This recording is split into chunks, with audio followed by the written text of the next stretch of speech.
सबैलाई जय मसीह। हामी तपाईहरुलाई विशेष गरिकन यो शनिबारको आराधनामा क्रसवे मण्डलीमा हामी तपाईहरुलाई स्वागत गर्छौं। जुन तरिकाले पनि हामीले गरिरहेका छौं, कतिजना जुममा हुनुहुन्छ, कतिजना आफ्नो सानो सानो झुण्डमा, घरमा अथवा कतिजना मण्डलीमा पनि हुनुहुन्छ। हामीहरु तपाईहरु सबैजनालाई येशू ख्रीष्टको नाउँमा विशेष गरिकन हामी स्वागत गर्न चाहन्छौं। अनि साथसाथै हामी एउटा गीत गाएर हाम्रो आराधनालाई हामी सुरु गर्नेछौं। आउनुहोस् हामी यो गाउने सत्य के हो हामीले चाल पायौं।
हामी यो समय विशेष गरिकन तपाईहरुलाई आफ्नो हृदयहरू खोल्नलाई म भन्न चाहन्छु, किनकि हामी केही समय आराधनाको गीतहरू गाएर परमेश्वरलाई हामी महिमा दिनेछौं। त्यसकारण तपाईले आफ्नो हृदयहरूलाई आराधना गर्नलाई तपाईले तयार गर्न सक्नुहुन्छ। तपाईले आफ्नो आँखाहरूलाई एकछिन बन्द गर्नुहोस् अनि एकछिन तपाईले विचार गर्नुहोस्। अनि तपाई आराधनामा हुनुहुन्छ अनि तपाईले परमेश्वरलाई भेट्नलाई तपाई आउनु भएको छ। अनि त्यसकारणले आफ्नो हृदयहरूलाई तपाईले जाँच्नुहोस्, साँच्चै तपाई त्यस ठाउँमा येशू ख्रीष्टसँग भेट्नलाई तपाई तयार हुनुहुन्छ कि हुनुहुन्न।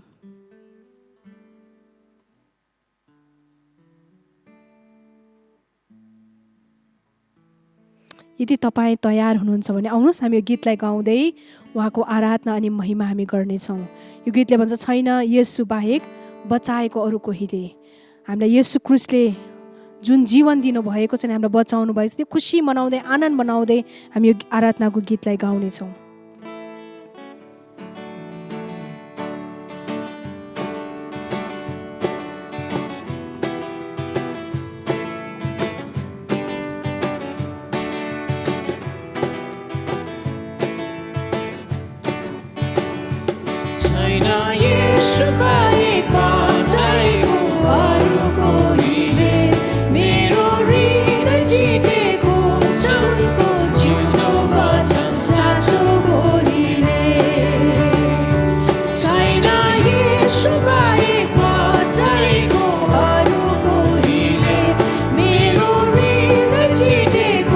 So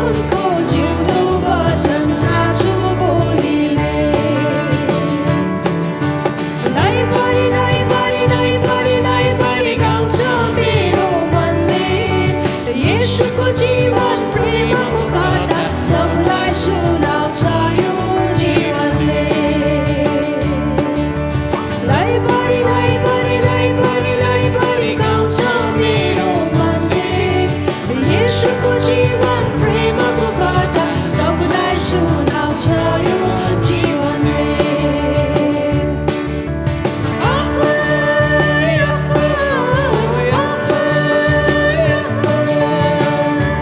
भरिएको छ आज मेरो मन स्वर्गीय शान्तिले परिवर्तन गर्नुभयो मलाई ख्रीष्टले आफ्नो प्रेमको शक्तिले भरिएको छ आज मेरो मन स्वर्गीय शान्तिले परिवर्तन गर्नुभयो मलाई ख्रीष्टले आफ्नो प्रेमको शक्तिले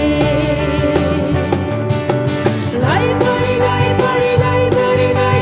गाउँछ मेरो मनले येशूको जीवन प्रेमको कथा सबलाई सुनाउँछ यो जीवनले लैभरि गाउँछ मेरो मनले येशूको जीवन प्रेमको कथा सबलाई सुनाउँछ यो जीवनले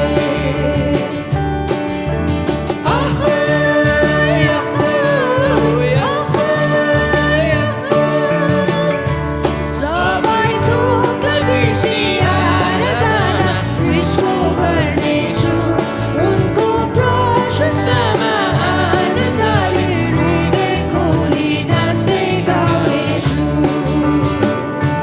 सबै थोकलाई बिर्सी आराधना ख्रीष्टको गर्नेछु उनको प्रशंसामा आनन्दले हृदय खोली नाच्दै गाउनेछु लैभरि गाउँछ मेरो मनले येशूको जीवन प्रेमको कथा सबलाई सुनाउँछ यो जीवनले लैभरि गाउँछ मेरो मनले येशूको जीवन प्रेमको कथा सबलाई सुनाउँछ यो जीवनले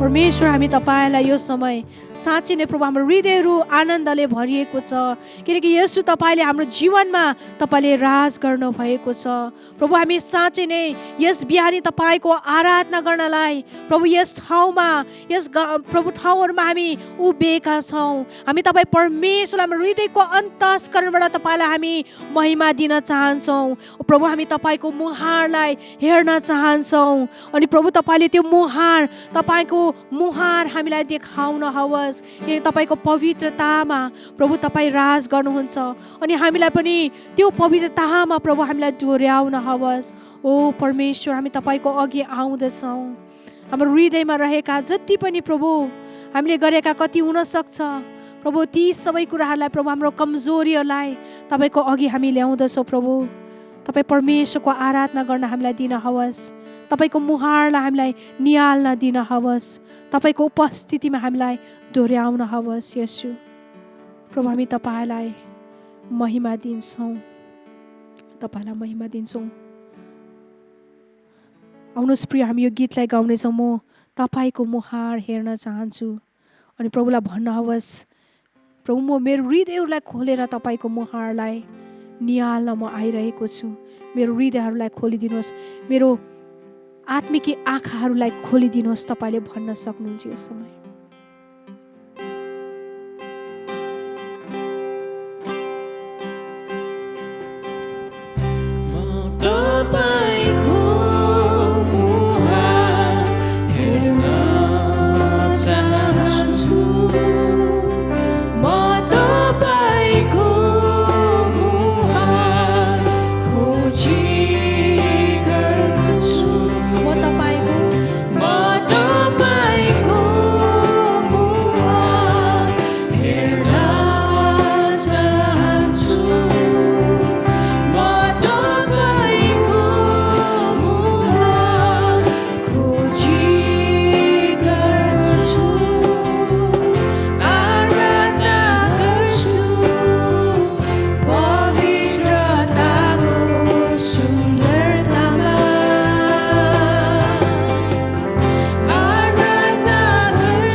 समाचारको खोजी गर्ने तपाईँका छोराछोरीहरू हामीलाई प्रभु प्रत्येक दिन तपाईँले बनाउन हवस्।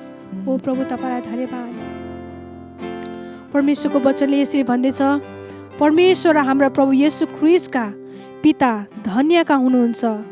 उहाँको महान कृपाले मृतकबाट येशू ख्रीष्टको पुनरुत्थानबाट एउटा जीवित आशाको निम्ति हामी नयाँ गरी जन्मेका छौँ। स्वर्गमा तिमीहरूका निम्ति साँची राखेको उत्तराधिकारी अविनाशी विशुद्ध र नओलाइने किसिमका छन्। आखिरी समयमा प्रकट हुन आँटेका मुक्तिको निम्ति तिमीहरू विश्वासद्वारा परमेश्वरको शक्तिबाट सुरक्षित राखिएका छौँ। प्रभु हामी तपाईँलाई धन्यवाद छ। चाहिँ तपाईँको वचनले भने जस्तै तपाईँको मुक्तिको निम्ति हामीलाई सुरक्षित राख्नु भएको छ। त्यसै कारण प्रभु तपाईँको उपस्थितिमा कति आनन्द छ हामीलाई। तपाईँको उपस्थितिमा हामी नयाँ गरी जन्मन सक्दछौँ, नयाँ गरी हामीले आफैले आफैलाई अनुभव गर्न सक्दछौँ। अनि प्रभु हाम्रो विगतमा भएका जति पनि अधर्महरूलाई, हामीले गरेको गल्तीहरूलाई हामी भुल्न सक्दछौँ। अनि हामीलाई तपाईँको शक्ति र सामर्थ्यले हामीलाई बलवन्त तपाईँले गराउन सक्नुहुँदछ। प्रभु हामी तपाईँलाई महिमा दिन्छौँ। प्रिय आउनुहोस्, यो गीतलाई हामी एउटा प्रार्थनाको स्वरूप हामी गाउनेछौँ। यहाँ लेखेको छ, तपाईँको उपस्थितिमा, साँच्चै नै परमेश्वरको उपस्थितिमा हामीलाई नयाँ गर्नुहुँदछ। आउनुहोस्, उहाँको उपस्थितिमा हामी नयाँ हुनलाई हाम्रो हृदयहरूलाई हामी सबै खोल्नेछौँ अनि यो गीतलाई प्रार्थना स्वरूप हामी गाउनेछौँ।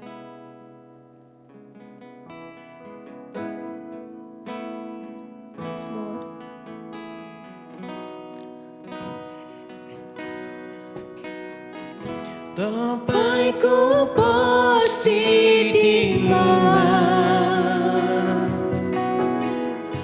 म नयाँ हुँदछु। तपाईँको उपस्थितिमा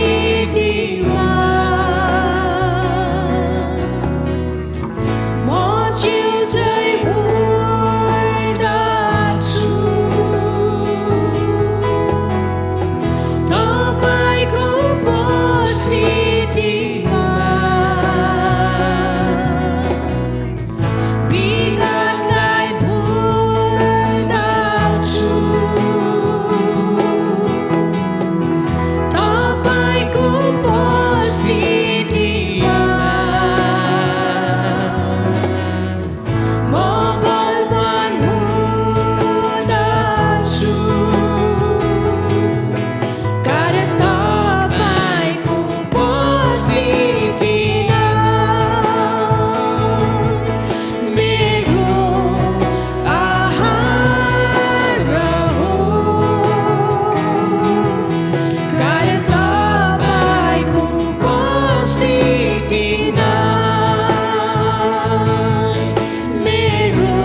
प्रभु तपाईँको उपस्थितिमा, तपाईँको उपस्थिति हाम्रो जीवनको निम्ति आहार बनेको छ।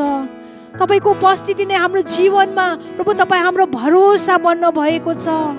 अनि त्यो भरोसामा हामी उभिएका छौँ, त्यो भरोसामा हामीले तपाईँलाई पर्खिरहेका छौँ प्रभु। साँच्चै नै अनि तपाईँ हाम्रो जीवन बन्न भएको छ। तपाईँलाई धन्यवाद, धन्यवाद, धन्यवाद। हामी तपाईँलाई धन्यवाद दिन चाहन्छौँ। प्रिय यो समय तपाईँले परमेश्वरलाई धन्यवाद दिन सक्नुहुन्छ, किनकि उहाँको उपस्थितिमा हामीले साँच्चै नै त्यो नयाँ हुने अनुभव हामीले गर्न सक्दछौँ। हाम्रो विगतहरूलाई हामी भुल्न सक्दछौँ अनि परमेश्वरमा हामी बलवन्त भएको हामी अनुभव गर्न सक्दछौँ। प्रिय यो समय तपाईँले आफ्नो मुखहरू खोलेर यो परमेश्वरलाई तपाईँ धन्यवाद दिन सक्नुहुन्छ। प्रभु तपाईँलाई धन्यवाद, धन्यवाद, धन्यवाद, धन्यवाद। हाम्रो हृदयको अन्तस्करणबाट तपाईँलाई धन्यवाद भन्न चाहन्छौँ। तपाईँले दिनुभएको जीवन येशू ख्रीष्ट आज हामी एकेको निम्ति, उहाँको पुनरुत्थानले जुन जीवन दिएको छ हामीलाई, नयाँ जीवन, त्यसको निम्ति हामी अति नै आभारी छौँ। हामी खुसी छौँ, आनन्द मनाउँछौँ प्रभु। त्यसै कारण हामी तपाईँमा गाँसिएका छौँ। त्यो जिउँदो दागको मुहानमा, त्यो बोटमा हामी गाँसिएका छौँ। त्यस कारण प्रभु हामी एक एकबाट प्रभु तपाईँले प्रशस्त मात्रामा फलहरू फलाउनुहोस्। हामीलाई प्रशस्तमा हामी पोखिन दिनुहोस्। अरूहरूको निम्ति हाम्रो जीवनहरू आशिषमय बन्न सकेको हुन्। प्रभु हामी तपाईँसँग यही प्रार्थना गर्दछौँ। यो प्रार्थनाको गीत तपाईँको अगाडि हामी राख्दछौँ। प्रभु तपाईँले हामीलाई अझै तपाईँको नजदिकमा गाँच्नुहोस् अनि हामीलाई प्रशस्त गरी अरूहरूको निम्ति प्रयोगमा तपाईँले ल्याउन आओस्। तपाईँको मानिसहरूको निम्ति तपाईँलाई प्रेम गर्ने अनि आफ्नो छिमेकीलाई आफूलाई झै प्रेम गर्ने प्रभु मानिसहरू हामीलाई बनाउनुहोस्। प्रिय आउनुहोस् यो गीतलाई गाउँदै हामी परमेश्वरसँग प्रार्थना गर्नेछौँ।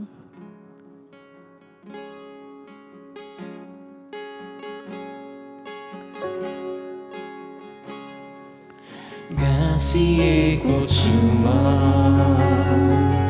जिउँदो दागको बोटसित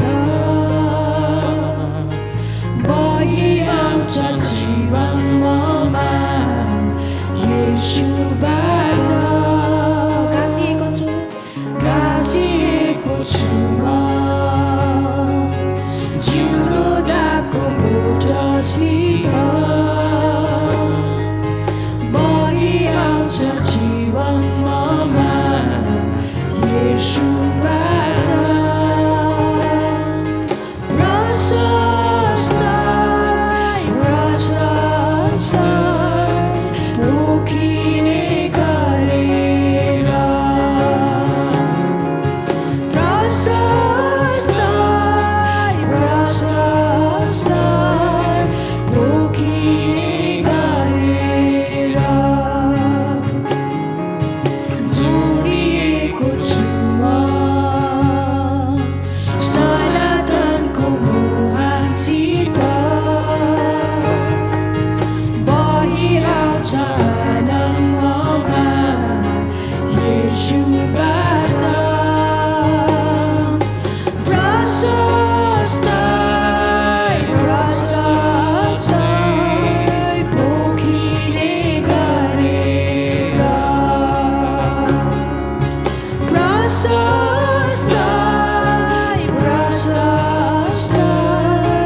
पोखिने गरेर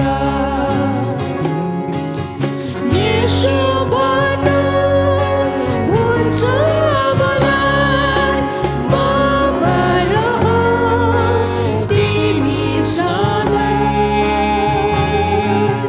येशू भन्नु हुन्छ मलाई ममा रह तिमी सधैँ प्रशस्त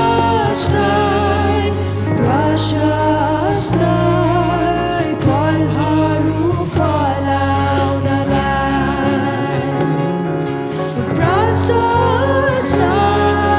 प्रशस्त फलहरू फलाउनलाई। प्रभु साँच्चै नै प्रभु यो जीवन तपाईँले हामीलाई दिनुभएको छ ताकि हामीबाट प्रशस्तै फलहरू फलाउन सकेको हुन्। त्यो विश्वासको फल, आशाको फल प्रभु तपाईँमा राखिदिनु भएको त्यो फलहरूलाई प्रभु लटरममा हाम्रो जीवनहरूमा फलाएर प्रभु तपाईँको महिमा हामी एकैको जीवनमा हुन सकेका होस्। प्रभु तपाईँलाई धन्यवाद हामीसँग तपाईँको उपस्थितिमा हामीलाई डोर्याउनु भएको निम्ति, त्यो महसुस गराउनु भएको निम्ति कि हामी तपाईँको जिउँदो मुहानसँग हामी जोडिएका छौँ हाम्रो जीवनहरू। तपाईँलाई धन्यवाद येशू ख्रीष्टको नाउँमा, आमेन। प्रिय हामीले आराधना गरेका छौँ अनि यो समय हाम्रो माझमा कोही नयाँ व्यक्तिहरू तपाईँको आफ्नो मण्डलीमा यहाँ हाम्रो सङ्गतिमा अथवा तपाईँको आफ्नो परिवारहरूमा बोलाउनु भएको छ भने अथवा जुम मार्फत कोही नयाँ व्यक्ति आउनुभएको छ भने यो समय तपाईँले उहाँहरूलाई स्वागत गर्न सक्नुहुन्छ।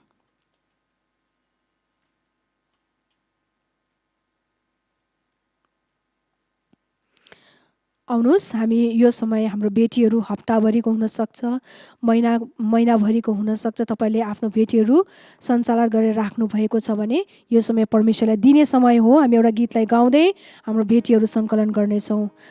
तपाईँको आफ्नो ताइत हुनसक्छ, तपाईँले त्यो पनि मण्डलीमा त्यहाँ अनि पछि गएर मण्डलीको अगुवाहरूलाई तपाईँले हस्तान्तरण गर्न सक्नुहुन्छ। आउनुहोस्, हामी यो गीतलाई गाउँदै हामी भेटीलाई उठाउनेछौँ।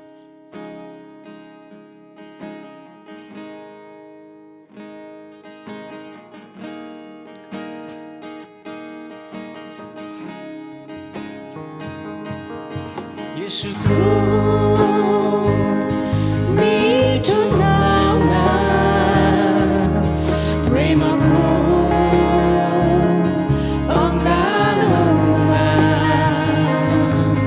येशूको मिठो नाममा प्रेमको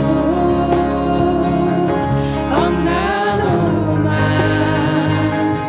अर्पण गर्छु जीवनलाई अर्पण गर्छु जीवनलाई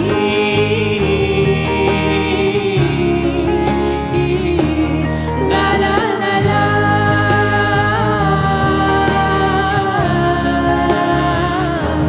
ला ला ला ला प्रेमको नदी बगोस् आत्माको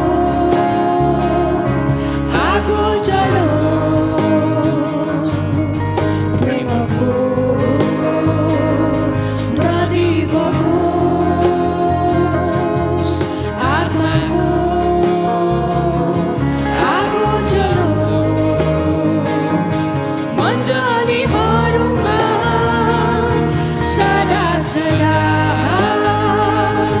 मण्डलीहरूमा सदा सदा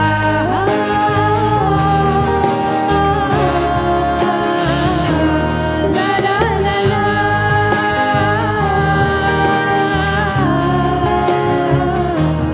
ला ला ला ला अन्धुले देख्न सकूं लङ्गडाहरू हिँड्न सकूं अन्धुले देख्न सकूं लङ्गडाहरू हिँड्न सकूं मण्डलीहरूमा सदा सदा मण्डलीहरूमा सदा सदा ला ला ला ला ला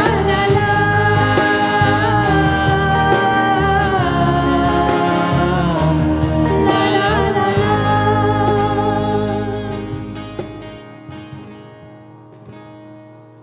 तपाईँले भेटीहरू उठाउनु भएको छ भने यो समय तपाईँले आफ्ना केही प्रार्थनाको विषयहरू तपाईँको आफ्नो झुन्डसँग बाँड्न सक्नुहुन्छ अनि साथसाथै भेटीको निम्ति पनि तपाईँले प्रार्थना गरिदिन सक्नुहुन्छ विशेष गरिकन नानीहरूको निम्ति यो समय तपाईँले याद गर्न सक्नुहुन्छ युथहरूको निम्ति मण्डलीको आमा दिदीबहिनी स्मल ग्रुप है तपाईँले अरू आफ्नो केही इन्डिभिजुअल प्रार्थनाहरू पनि लिएर आउनुभएको छ भने आफ्नो ग्रुपमा झुन्डमा तपाईँले गर्न सक्नुहुन्छ साथसाथै भेटीको निम्ति पनि तपाईँले प्रार्थना गर्न सक्नुहुन्छ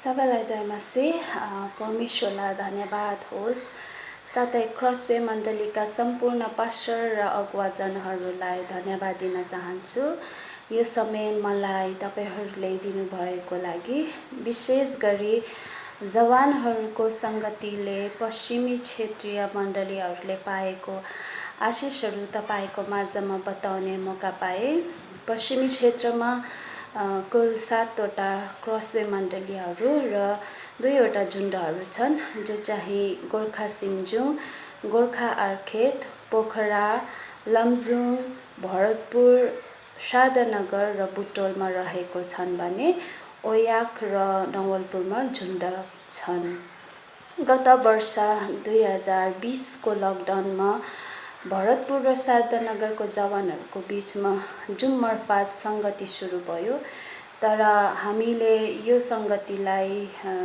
निरन्तर गर्न सकेन कारण इन्टरनेट सबैकोमा नभएको साथै जवानहरूको अनलाइन क्लासेसको टाइम एउटै समयमा थिएन तर पनि सेकेन्ड लकडाउनमा हामीलाई त्यस्तो गाह्रो भएन किनकि सबैको घरमा वाइफाईको सुविधा भयो अनि सबैको टाइम पनि मिल्यो भरतपुर र शारदानगरको जवान सङ्गति प्रत्येक मङ्गलबार असल प्रकारले सुरु हुनको साथसाथै आशिषमय हुँदै गयो। परमेश्वरलाई धन्यवाद। अनि क्रसवेको मूल्य मान्यतालाई मध्यनजर गर्दै मनमा विचार आयो, हामीले पश्चिमी क्षेत्रको जवानहरूलाई मिलेर सङ्गति गर्दा कस्तो होला, यो विषयलाई लिएर प्रार्थना गर्यो। अनि जवानहरूसँग सेयर गर्दा उनीहरू पनि खुसी भयो, जुन चाहिँ आशिषको कुरा। अनि यो विषयमा सबै जवानहरूले प्रार्थना गर्न थाल्यो। अनि पास्टर रुवेलसँग यो विषयमा छलफल साथै सरसल्लाहहरू लियो। अनि पश्चिमी क्षेत्रको कोअर्डिनेटर पास्टर राकेश अनि अरू क्षेत्रको अगुवाहरूसँग पनि सरसल्लाह र प्रार्थना भयो। मण्डलीमा यो विषयको लागि प्रार्थना सुरु भयो र केही महिना बाद अगस्त 30 देखि प्रत्येक सोमबार बेलुका 6:30 बजे जवान सङ्गति सुरु भएको छ। त्यो दिनमा हामी 23 जना सहभागी भयो। त कति घरदेखि 6 जना, 5 जना, 4 जना, 3 जना, 2 जनाको ग्रुपमा भएर जोइन भयो। लगभग सबै मिलाएर हामी 40 जना जति भेला हुन पायो। त कति जनाहरू अन्तिमसम्म जोइन हुन सकेन, कारण नेटको समस्या र कति ठाउँमा लाइट गएको कारणले उहाँहरू जोइन हुन सकेन। तर पनि हामी सबै मिलेर सङ्गति सुरु गर्न सक्यौँ, जुन चाहिँ आशिषको कुरा हो। तपाईहरूलाई पनि म उत्साह दिन चाहन्छु कि आउँदो दिनहरूमा यसरी नै हरेक एनआरसीका क्षेत्रीय मण्डलीहरूमा पनि यो सङ्गतिलाई सरसल्लाहको साथ गर्न पायो भने असल हुनेछ। यसको निम्ति अझै यो जवान सङ्गतिलाई प्रभावकारी रूपमा अघि लैजानको निम्ति तपाईहरूको प्रार्थना अनि सरसल्लाहको खाँचो छ। यो सेवाकाईबाट परमेश्वरलाई नै महिमा भएको हो, साथै धेरैजनाले यस सेवाबाट उत्साह र प्रेरणा पाउन सकेको होस्। धन्यवाद। जय मसीह। हुन्छ, हामी वचनको लागि हाम्रो हृदयहरूलाई तयार गर्नेछौँ। तपाईँले यो समय हामी चट्टानको महभन्दा मिठो भन्ने गीतलाई गाउँदै तपाईँले आफ्नो हृदयलाई वचन सुन्नलाई तपाईँले तयार गर्न सक्नुहुन्छ।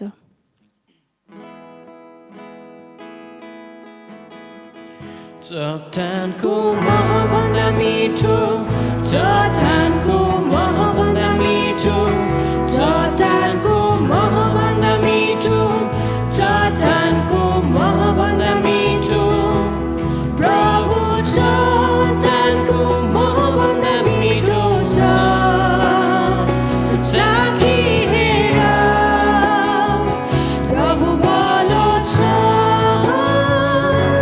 प्रभु चट्टानको महभन्दा मिठो छ। चट्टानको महभन्दा मिठो, चट्टानको महभन्दा मिठो, चट्टानको महभन्दा मिठो, चट्टानको महभन्दा मिठो प्रभु चट्टानको महभन्दा मिठो छ। चाखी हेर प्रभु भलो छ। प्रभु चट्टानको महभन्दा मिठो छ।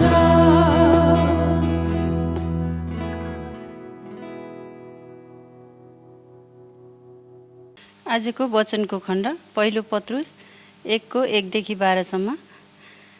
येशू ख्रिस्टको प्रेरित पत्रुसबाट पोन्टस, गलातिया, माकेडोनिया, एसिया र बिथिनियाभरि निर्वासित भई छरपष्ट भएकाहरूलाई येशू ख्रिस्टको आज्ञा पालन र उहाँका रगतको छिटकाइको निम्ति पवित्र आत्माद्वारा शुद्ध भई परमेश्वर पिताद्वारा उहाँको पूर्वज्ञान अनुसार चुनिएकाहरूलाई अनुग्रह र शान्ति प्रशस्त हुँदै जाओस्। जीवित आशाको निम्ति परमेश्वरको प्रशंसा। परमेश्वर हाम्रा प्रभु येशू ख्रिस्ट पिता धन्यका हुनुहुन्छ। उहाँको महान कृपाले मृतकबाट येशू ख्रिस्टको पुनरुत्थानद्वारा एउटा जीवित आशाको निम्ति हामी नयाँ गरी जन्मिएका छौँ। स्वर्गमा तिमीहरूका निम्ति साँची राखेको उत्तराधिकार अविनाशी विशुद्ध र नओइलाइने किसिमका छन्। आखिर समयमा प्रकट हुन आँटेका मुक्तिको निम्ति तिमीहरू विश्वासद्वारा परमेश्वरको शक्तिबाट सुरक्षित राखिएका छौ। तिमीहरू यसैमा रमाउँछौ। यद्यपि अहिले थोरै समयको निम्ति तिमीहरूले विभिन्न किसिमका कष्ट भोग्नु पर्दछ। आगोबाट खारिने तर नष्ट भएर जाने सुनभन्दा पनि तिमीहरूको विश्वास मूल्यवान छ। तिमीहरूको यो विश्वास साँचो प्रमाणित होस् र येशू ख्रीष्ट कष्टमा हुनुहुँदा प्रशंसा, महिमा र आदरको योग्य बनोस्। तिमीहरूले नदेखे तापनि उहाँलाई प्रेम गर्छौ। उहाँलाई तिमीहरू अहिले देख्दैनौ तापनि उहाँमाथि विश्वास गर्छौ र अवर्णीय र गौरवमय आनन्द रमाउँछौ। तिमीहरूका विश्वासको प्रतिफल स्वरूप तिमीहरूको आफ्ना आत्माको मुक्ति पाउँछौ।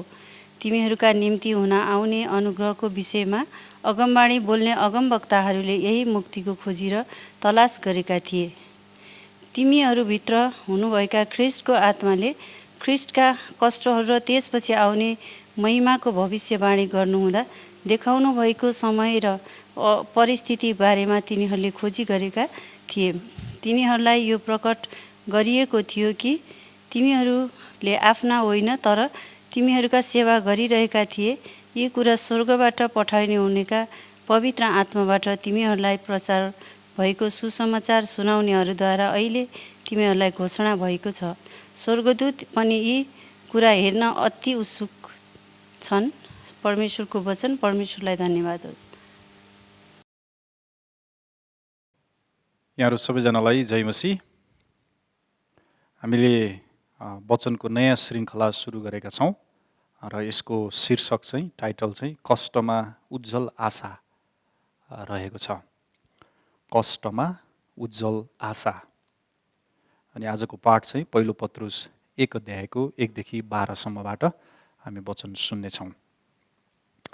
हामी उत्तराधुनिक 21औं शताब्दीमा आइपुगेका छौँ र यो शताब्दीले मानिसलाई दिएको सबैभन्दा ठुलो सफलता चाहिँ के हो भने मानिसले आफ्नो ईश्वर आफै बनाउन वा प्रतिस्थापन गर्ने अधिकार पाएको छ।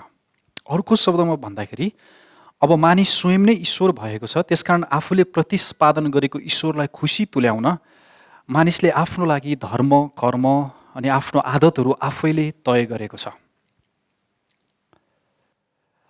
अनि मानिसले आफ्नो ईश्वरलाई खुसी पार्नको लागि उसले तय गरेको धर्म, कर्म, आदतको अभ्यासहरू चाहिँ के छ भने अलिकति खुसी कसरी बढाउने, how to maximize our happiness, अलिकति खुसीमा अर्को खुसी कहाँबाट थप्ने, अलिकति सुखी कसरी बन्ने, हिजोको जीवनभन्दा आज र भोलिको वा भविष्य कसरी अलि सुखी, अलि खुसी, अलि सफल, अलि प्रशस्त, अलि सुरक्षित अनि अलि रसिलो कसरी हुँदै जाने, यो जीवन कसरी हासिल गर्ने, कसरी प्राप्त गर्ने। मानिस हो यो धर्म, कर्म, आदतमा जोतिएको छ। भोलि वा भविष्य अझै सुन्दर, अझै सफल, अझै सुखी, अझै खुसी कसरी बन्ने, कसरी बनाउने, कसरी हासिल गर्ने, मानिसको धर्म, कर्म र उसको ईश्वर। विज्ञान, खोज, अनुसन्धान, ग्लोबलाइजेसन, राजनीति, समाजवाद, कम्युनिजम, जुनसुकै कोणबाट, जुनसुकै पक्षबाट मानिसको मुटुलाई छाम्दा, मानिसको मुटुलाई हेर्दा मानिस यही धर्म, कर्म र आदतमा जोतिएको हामी पाउँछौँ। भोलि भविष्य कसरी उत्तम बनाउने, यहाँसम्म कि आजलाई मानिसले अधीन गर्छ, अहिलेको परिस्थितिलाई मानिसले अधीन गर्छ अनि यहाँसम्म कि मानिस भोलिलाई पनि आफ्नो बसमा पार्नको लागि, आफ्नो अधीनमा पार्नको लागि लालायित भएको छ। मानिसको ईश्वर र उसको धर्म, कर्म, आदत। विडम्बना भनौँ वा प्राकृतिक विपत्ति, अहिले हामी यस्तो घडीमा गुज्रन बाध्य छौँ कि हामीले प्रतिस्पादन गरेको, हामीले स्थापित गरेको ईश्वर, हामीले हिजोसम्म गर्दै आएको धर्म, कर्मका आदतहरू अचानक रोकिएको छ।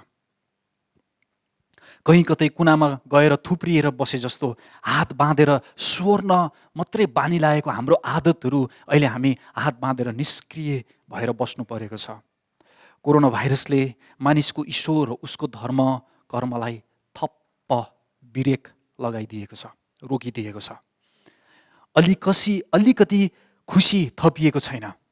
अनि यसो यताउता हेऱ्यो, अगाडि पछाडि दाहिने बायाँ हेऱ्यो, माथि हेऱ्यो, तल हेऱ्यो, के छाम्न सकिन्छ, के अनुभूति गर्न सकिन्छ, यसो फर्केर हेर्दा अलिकति खुसी जुन चाहेको थियो त्यो खुसी थपिएको छैन, अलि सुखी हुन सकेको छैन, अलि सुविस्ता सन्चो पाउन सकेको छैन। खोइ त हिजोको भन्दा आज झन् बिग्रिएको छ, खोइ त हिजोको भन्दा आज झन् बिग्रिएको छ, आज झन् उँधो गतिमा गएको छ। भविष्य कस्तो हुने हो, भोलि के गर्ने हो, जागिर रहला कि नरहला, व्यापार होला कि नहोला, विदेश पुगिएला कि नपुगिएला, खै धमिलो अन्धकार अन्यल। अनि हामी बाध्य भएर एउटा नयाँ युगमा, सन्ताप र वेदनाको युगमा प्रवेश गरेका छौँ। सन्ताप र वेदनाको युगमा कोरोना भाइरसले हाम्रो समाजलाई, हाम्रो राष्ट्रलाई अनि हाम्रो मुटुलाई, हाम्रो आदतहरूलाई एउटा वेदना सन्तापको युगमा धकेलिदिएको छ। The new age of anxiety. Tim केलरले अहिले भर्खरै एउटा पुस्तक लेख्नु भएको छ, hope in times of fear भन्ने। अनि त्यो पुस्तकमा उहाँले W.H. एडविनले लेख्नु भएको कविताको प्रसङ्गलाई उठाउनु भएको छ। अनि त्यो कविताको टाइटल चाहिँ the new age of anxiety.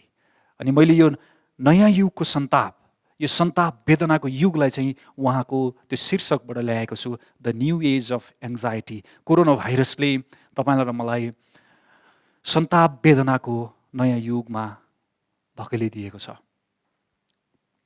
हामी मण्डली हौँ, कोरोना भाइरसको सङ्क्रमण जति सम्भावना छ, हामी क्रिस्चियनहरूलाई पनि, हामी मण्डलीलाई पनि कोरोना भाइरसको जति डर छ, सङ्क्रमण हुने सम्भावना जति छ, त्यति नै सम्भावना सन्ताप वेदना कष्टको पनि छ। अनि मण्डली चर्च यो सन्ताप वेदनाबाट अलग सुरक्षित रहन सकेको छैन। र यो कुरा बुझ्न, अनुभव गर्न हामीले रहस्य पर्खनु पर्दैन, प्रकाश आउला भनेर कुरेर बस्नु पर्दैन। हाम्रो घरमा, हाम्रो वरिपरि यसको प्रशस्तै उदाहरणहरू छ कि तपाईँको र मेरो समाज, हामी मण्डली परिवार, हाम्रो आफ्नो मुटु, हाम्रो हृदय अब नयाँ सन्तापको नयाँ युग, वेदनाको नयाँ युगमा धकेलिएको छ। यसको उदाहरणहरू हाम्रो वरिपरि प्रशस्तै छ। घरमा बा आमा छोराछोरी परिवार एक ठाउँमा बसेर खाना खाँदा गरिने वार्तालापमा कुराकानी हुने विषयवस्तुले प्रमाण दिन्छ कि मण्डली कति सन्ताप र वेदनाको युगमा धकेलिएको छ। मण्डलीले कति सन्ताप र वेदनाको सामना गरिरहेको छ। घरमा खाना खान, चिया पिउन, साथीभाइलाई बोलाउँदा गरिने बातचित अनि त्यहाँ छलफल हुने विषयवस्तुले बताउँछ कि मण्डली कति सन्ताप र वेदनामा छ भनेर। पार्क, रेस्टुरेन्टमा, क्याफे हुँदी भाइ साथी मिटिङ सिटिङ अनि इटिङ गर्दा थाहा लाग्छ हामी मण्डली साँच्चै सन्ताप र वेदनाको युगमा छौँ। एकजना भलाद्मी व्यक्तिको घरमा म टुप्लुक्क पुगेको थिएँ। उहाँले सुनाउँदै हुनुहुन्थ्यो, सर मेरो काकालाई त डिबी पर्यो नि, भिसा पनि छिटै लाग्छ रे, खोइ आफूले त केही गर्न सकिएन, मलाई त जति प्रयास गर्दा पनि हुँदैन, जति प्रयास गरे पनि केही भएको छैन, केही गर्न सकेका छैन, खोइ मेरो जीवन त के हो, जतिचोटि प्रयास गर्दा पनि मलाई त केही पर्दैन। काम गर्यो कामकै घाटा, व्यापार गर्यो व्यापारकै घाटा, डिबी भर्यो डिबीकै घाटा, मलाई त जे गर्दा पनि भएको छैन हो सर, के गर्ने होला। एउटा क्रिस्चियन घरको सन्ताप वेदना। त नि उसको छोरीलाई त फिनल्यान्डको भिसा लागेछ, खोइ हाम्रो छोराछोरीलाई त काहीँको भिसा नि लाग्दैन, यिनीहरूले त केही गर्न सके पनि होइन, खै केही गर्न सकेनन्। अब त के नै गर्न सक्छन् र यिनीहरू, अब त यही नेपालमा बुकुलन्ठु भएर हल्लिरहने हो, गल्ली गल्लीमा हल्लिन्छन्। अब है के गर्न सक्छन्, अरूको छोराछोरी त पुगिसके, अरूको छोराछोरीले त लागिसक्यो है सर, खोइ के गर्न सक्लान् र अब हाम्रो छोराछोरीले, छैन हाम्रो त केही पनि। अर्को क्रिस्चियन घरको सन्ताप। क्यार्नी सर रोगले थला पारेको छ, टाउको नि दुखिरहन्छ, हात पनि झमझमाइरहन्छ, खुट्टा नि लुलो भएको छ, राति राति ज्वरो आउँछ, अय्या सधैँ अय्या, खै के भएको होला, के गर्ने होला, sugar, pressure, thyroid, uric acid, के एसिड साह्रै भएको छ सर, साह्रै भएको छ। अर्को घरको वेदना, अय्या सधैँ अय्या, सधैँ अय्या। अनि म त कसैलाई पनि नेपालमा बस भन्दिनँ, यहाँ के छ र, भ्रष्टाचार, व्यथिति, अन्याय, घुस, अनैतिकता, केही गर्छु भन्नेलाई पनि त्यति सजिलो कहाँ छ र। न सुरक्षा, न शान्ति, न शिक्षा, न स्वास्थ्य, न कुनै आशा भरोसा, न भविष्य। यहाँ यो देशमा के छ र, यो समाजमा के छ र, के गर्न सकिन्छ, यहाँ किन बस्नु, म त विदेशमा गएकाहरूलाई पनि फर्केर आऊ भन्दिनँ। यहाँ नेपालमा न कुनै आशा छ, न कुनै भविष्य छ। आशाहीन समाज, आशाहीन संस्कृति, कल्चर अहिले नेपालमा जन्मिएको छ। वेदना सन्तापको नयाँ युग। अनि म त नेपालमा बस भनेर कसैलाई पनि भन्दिनँ। अर्को क्रिस्चियन घरको सन्ताप। पास्टर अगुवाहरू चिया कफी मिटिङ हुँदै थियो, अनि त्यहाँ कुराकानीको विषयवस्तु एकपछि अर्को उठ्दै गयो। अनि कतिजनाले उठाउँदै हुनुहुन्थ्यो, कतिवटा घर बनाइयो काठमाडौँमा, अनि कति आना थपियो, जोडिए कि जोडिएन, छोराछोरी कता हो पढ्ने, बुढानील कण्ठ हो कि लिटल एन्जल्स हो कि कता हो, कुन गाडी चढ्दै हुनुहुन्छ अहिले, मैले त गाडी फेरेँ नि। अनि अमेरिकाको लभिङ के हुँदैछ, युरोपको लभिङ के हुँदैछ, भिसा, अनि छोरालाई पठाउनु भयो, कहाँ छन् अरू भाइहरू, के गर्दैछन्?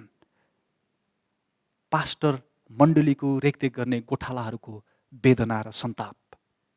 नेताहरू समाजवादको नारा लगाउँछन्, कम्युनिजम युटोपियाको नारा लगाउँछन्। नारा सरकार, उसको काम बेहोरा अभिप्राय एकातिर छ, अनि आम मानिसको खाँचो सन्ताप वेदना अर्कोतिर।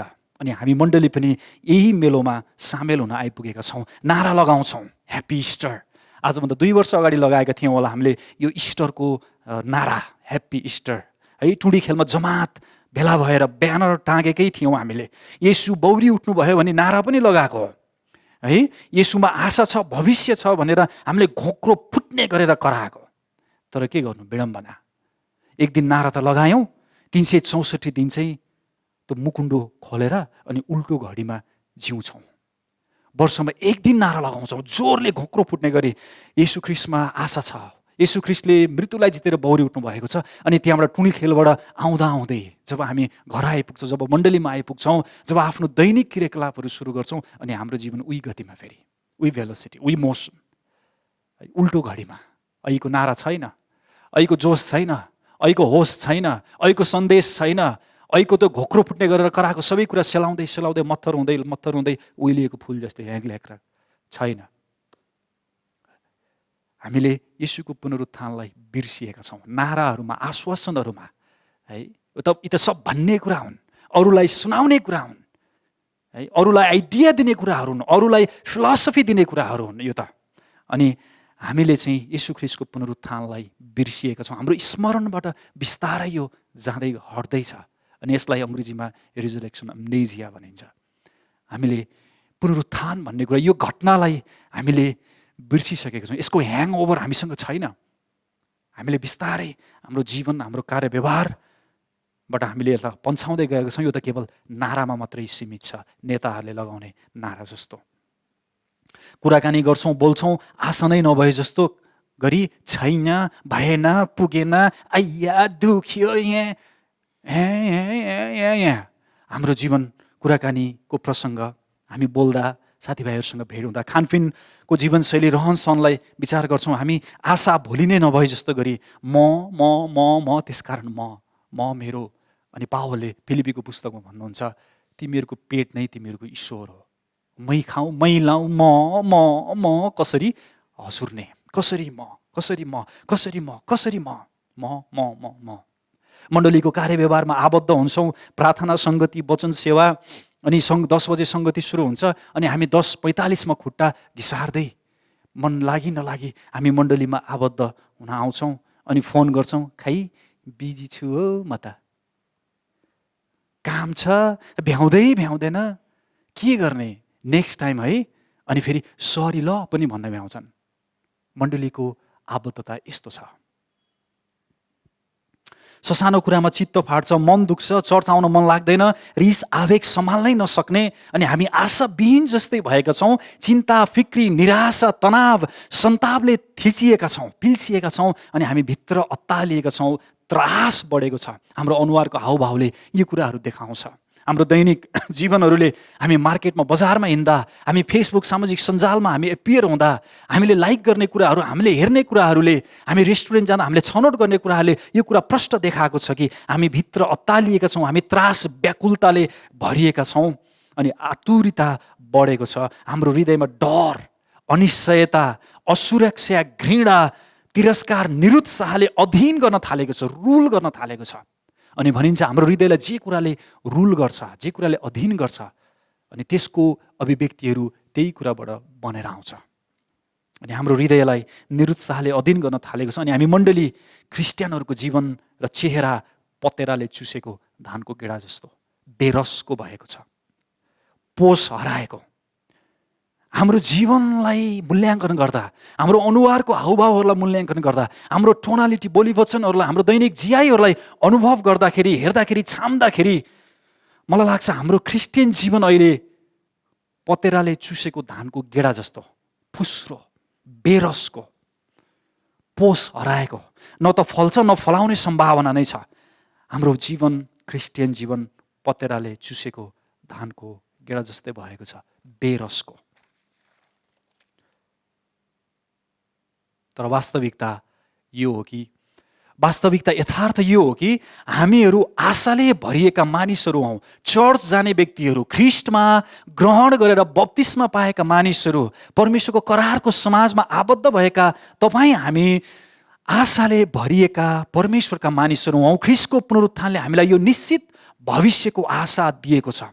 समाजवाद, युटोपिया जस्तो एक दिन सबै कुरा ठिक हुन्छ, आशा गरौँ है, आशा गरौँ है, एभ्रिथिङ विल बी ओके, यो प्रकारको होइन, यो प्रकारको आशा, यो प्रकारको भविष्य, यो प्रकारको निश्चयता होइन। तर हाम्रो हृदय स्थिर गराउने, हाम्रो हृदय स्थिर गराउने, हृदयको दुष्टतालाई जित्न सक्ने, टिम केलरले भन्नुहुन्छ मानिसको क्रिस्चियन जीवनको आशालाई चुनौती दिने, त्यसलाई तगारो हाल्ने सबैभन्दा ठुलो शत्रु भनेको मान्छेको हृदयको दुष्टताहरू अरे, बाहिर आउने शक्तिहरू होइन, यो तपाईँ र म भित्र हुने दुष्टताहरू। अनि यस्तो पुनरुत्थानको शक्ति, यस्तो आशा हामीले पाएका छौँ कि हाम्रो हृदयमा भएको दुष्टतालाई जित्न सक्ने, हामीलाई सान्त्वना पुर्याउन सक्ने, हाम्रो जीवनको विभिन्न पक्षहरूलाई छुन, टच गर्न सक्ने, थाम्न सक्ने, हाम्रो मुटुलाई थाम्न सक्ने, अनि परिवर्तन हुनुपर्ने कुराहरूमा परिवर्तन गराउन सक्ने अटल, स्थिर, कहिल्यै नधर्मराउने जीवित आशा हामी क्रिस्चियनहरूलाई,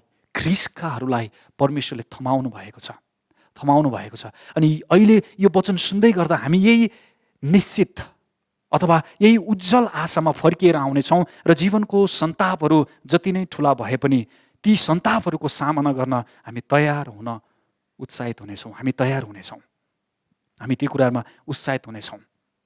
हामीले वास्तविकता चाहिँ यो, हामीले जीवित आशा पाएका छौँ, कहिल्यै नहल्लिने, कहिल्यै नधर्मनाउने अटल स्थिर आशा, निश्चित आशा हामीले पाएका छौँ। हामीहरू आशाले भरिएका परमेश्वरका मानिसहरू हौँ, आशाले भरिएका परमेश्वरका मानिसहरू। टिम केलरले भर्खरै लेख्नु भएको पुस्तक hope in times of fear भन्ने त्यो पुस्तकमा उहाँले एउटा प्रसङ्ग जोड्नु भएको छ। अनि उहाँले चाहिँ एउटा व्यक्तिको इन्टरभ्यू अन्तर्वार्ता गरिएको र त्यो व्यक्तिले दिएको जवाफलाई उहाँले प्रसङ्गमा ल्याउनु भएको छ। अनि त्यो व्यक्ति चाहिँ हुनुहुन्छ केले हार्पर भन्ने एकजना एउटा हिस्टोरियन।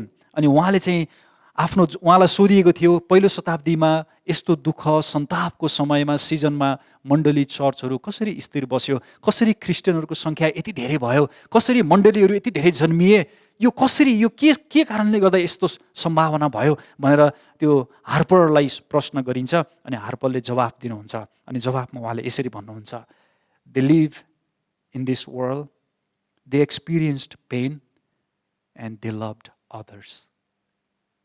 उनीहरू यो संसारमा, क्रिस्चियनहरू यो संसारमा बसे, यो संसारमा जिउँछन्, उनीहरूले दुःख भोग्छन्, दुःखको बाटो भएर जान्छन् र उनीहरूले एकअर्कालाई प्रेम गर्छन्। किन थाहा छ? किन थाहा छ? अनि उहाँ भन्नुहुन्छ उनीहरू अनन्तताको आशामा स्थिर भएर जिउँछन्, अनन्तको आशामा स्थिर भएर जिउँछन्, भोलिको आशामा स्थिर भएर जिउँछन्। येशू ख्रीष्टले दिनुभएको पुनरुत्थानको आशा, पुनरुत्थानको निश्चयतामा मृत्युमाथि विजय प्राप्त गर्नुभएको छ। त्यो विजयको निश्चयतामा त्यो अनन्ततालाई पर्सपेक्टिभ बनाएर, अनन्ततालाई जीवनशैली बनाएर, अनन्ततालाई आफ्नो हतियार बनाएर, अनन्ततालाई आफ्नो पोषण बनाएर उनीहरू वर्तमान जीवनमा जिउँछन्। अनन्ततालाई, त्यो भविष्य, त्यो आशालाई, त्यो होपलाई उनीहरू लिएर जिउँछन्, थामेर, काखभरि, पोल्टाभरि, भरिभरि, अन्जुली भरिभरि उनीहरू त्यो आशालाई लिएर जिउँछन्। त्यस कारणले गर्दा मण्डलीहरू वृद्धि भए, चर्चहरू वृद्धि भए, क्रिस्चियनहरू वृद्धि भए। अनि उहाँले भन्नुहुन्छ अनि यो जीवित आशा चाहिँ उनीहरूको लागि हिडन म्याप थियो।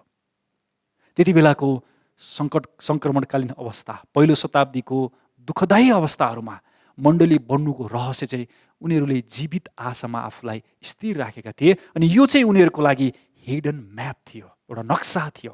अनि यो हिडन म्याप भन्ने कुरा चाहिँ विशेष गरेर फौजीहरूले, आर्मीहरूले दुश्मनसँग लड्नको लागि प्रयोग गर्ने नक्सा, रणनीतिक नक्सा रहेछ। दुश्मनलाई थाहा हुँदैन कहाँबाट आक्रमण गर्छ, होइन? दुश्मनलाई थाहा नदिकन एउटा रणनीतिक प्रकारले आक्रमण गर्दा प्रयोग गरिने यो हिडन म्याप भनिँदो रहेछ, त्यो नक्सा हुँदो रहेछ। अनि उहाँले भन्नुहुन्छ यो जीवित आशा, होप, येशू ख्रीष्टको पुनरुत्थानले दिलाएको यो आशा चाहिँ क्रिस्चियनहरूको हिडन म्याप हो। अनि यो कारणले गर्दा क्रिस्चियनहरू वृद्धि भए, बढे।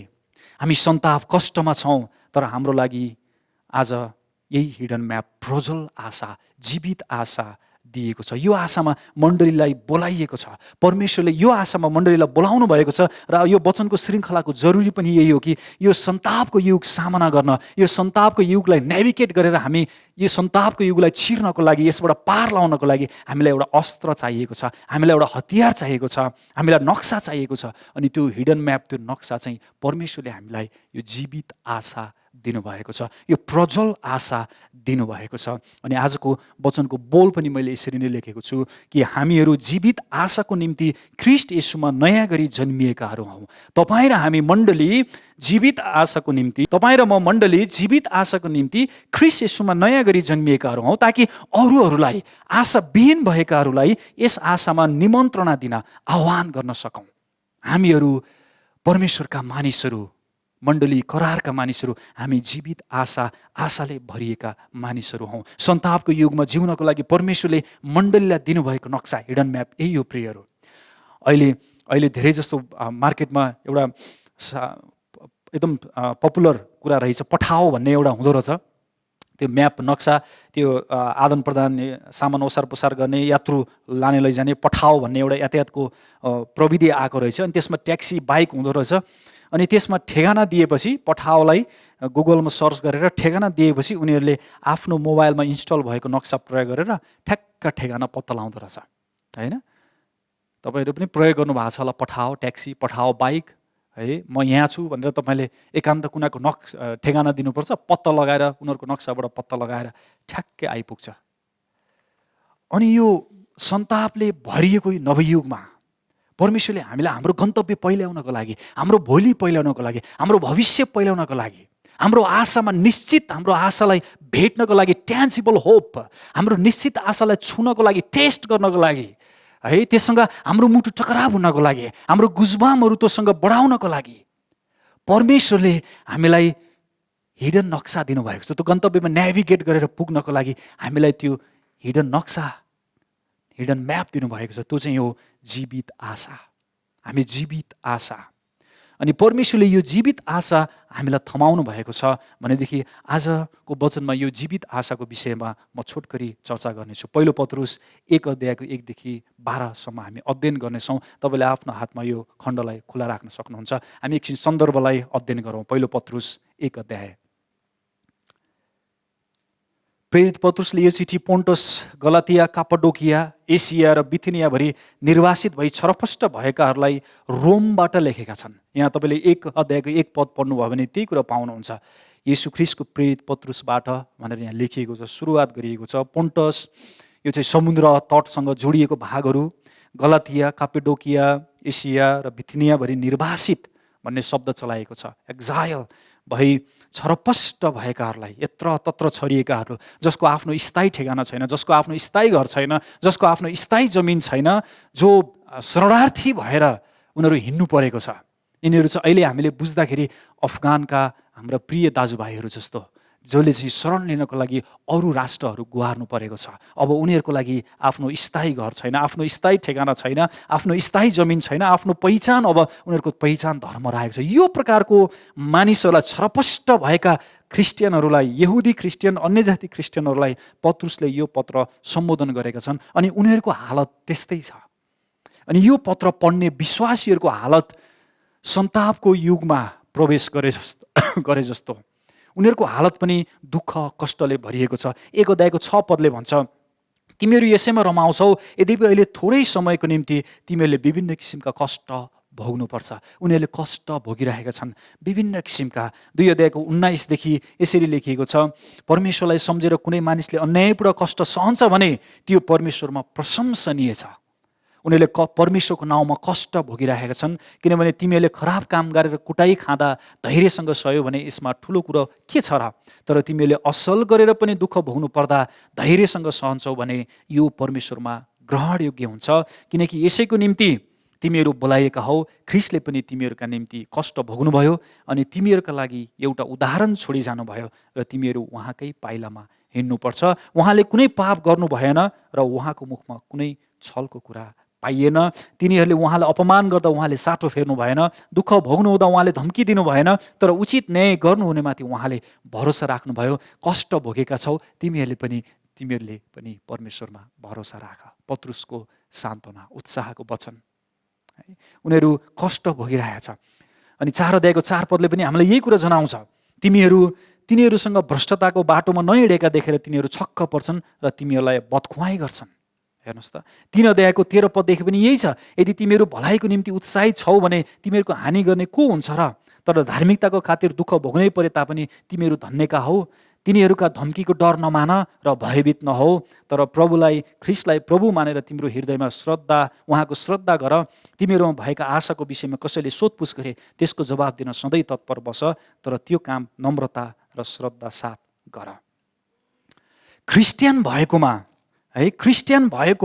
उनीहरूले कष्ट भोग्नु परेको छ। 4 अध्यायको 12 पदले पनि हामीलाई त्यही कुरा इन्फर्म गर्छ, प्रिय तिमीहरूलाई पारख गर्ने अग्निमय परीक्षा तिमीहरूमाथि आइपर्दा केही अनौठो कुरा भए जस्तो तिमीहरू छक्क अवाक नपर, तर ख्रिस्टका कष्ट भोगमा सहभागी हुँदा रमाओ, ताकि उहाँको महिमा प्रकट हुँदा तिमीहरू पनि आनन्दित र हर्षित हुन सक। यदि ख्रिस्टको नाउँमा तिमीहरू निन्दित भयो भने तिमीहरू धन्यका हौ। क्रिस्चियन भएको कारणले गर्दा, जीवित आशामा आफूलाई अलाइन गरेको कारणले गर्दा, त्यो विश्वासमा उनीहरू आबद्ध भएको कारणले गर्दा छिमेकीले उनीहरूलाई बदखुवाइ गरेको छ। क्रिस्चियन भएको कारणले गर्दा राजनीतिक, सामाजिक, आर्थिक हैसियत, यी पहिलो पत्रुस यो चिठी पढ्ने विश्वासीहरूले यो सबै हैसियत गुमाएका छन् उनीहरू। अनि पत्रुसले पास्टोरीय मनमुटु निचोरेर उनीहरूलाई सान्त्वना, उत्साह दिँदै भन्नुहुन्छ, विश्वासमा स्थिर बस, कष्टलाई स्वीकार गर, कष्टहरू आउँदा छक्क नपर, यो नयाँ होइन, अवाक नपर, यो केही पनि होइन। परमेश्वरलाई प्रशंसा दियो, कष्टमा आनन्द हो, रमाओ, खुसी हो। पत्रुसको सान्त्वना झट्ट सुन्दाखेरि मूर्ख उत्साह जस्तो लाग्छ हामीलाई, यो स्टुपिड जस्तो लाग्छ, कमन सेन्स पनि नभएको है। दुःख भोगिरहेछ रमाओ भन्दैछ, रोइरहेछ रमाओ भन्दैछ, कस्तो कन्ट्रडिक्सन है, एउटा कमन सेन्स नभएको जस्तो लाग्छ। तर पत्रुसले के भन्दै हुनुहुन्छ, तिमीहरू जीवित आशाको निम्ति नयाँ गरेर जन्मिएका छौ। 1 अध्यायको 3 पदमा लेखिएको छ, परमेश्वर र हाम्रा प्रभु येशू ख्रिस्टका पिता धन्यका हुनुहुन्छ, उहाँको महान कृपाले मृतकबाट येशू ख्रिस्टको पुनरुत्थानद्वारा एउटा जीवित आशाको निम्ति हामी नयाँ गरी जन्मिएका छौँ। अनि 2 अध्यायको 9 पदमा तिमीहरू त चुनिएका वंश, राजकीय पुजारीगिरी, पवित्र जाति, परमेश्वरका निजी प्रजा हो। उहाँले तिमीहरूलाई अन्धकारदेखि उहाँका उद्योगको ज्योतिमा ल्याउनु भयो, ताकि तिमीहरू उहाँका आश्चर्यपूर्ण कार्यहरूको घोषणा गर्न सक। एउटा नयाँ जीवन, जीवित आशाको निम्ति नयाँ भएर जन्मिएको छौँ येशू ख्रिस्टमा। त्यस कारणले गर्दा विश्वासमा स्थिर बस, सङ्कष्टमा कष्टलाई स्वीकार गर, धैर्य धारण गर, परमेश्वरलाई प्रशंसा दियो, रमाओ। एन्टाइ क्लक डिरेक्सन, एउटा उल्टो घडीमा चल्नको लागि। अनि पत्रुसले यो सान्त्वना, यो उत्साह त्यति बेलाको मण्डलीलाई दिँदैछन्, किनकि तिमीहरू जीवित आशाको निम्ति नयाँ गरी जन्मिएका छौ। तिमीहरू परमेश्वरका चुनिएका जातिहरू, नयाँ मानिसहरू, नयाँ कम्युनिटी, नयाँ आइडेन्टिटी, नयाँ पहिचान तिमीले पाएका छौ, किनकि तिमीहरूको आशा जीवित छ।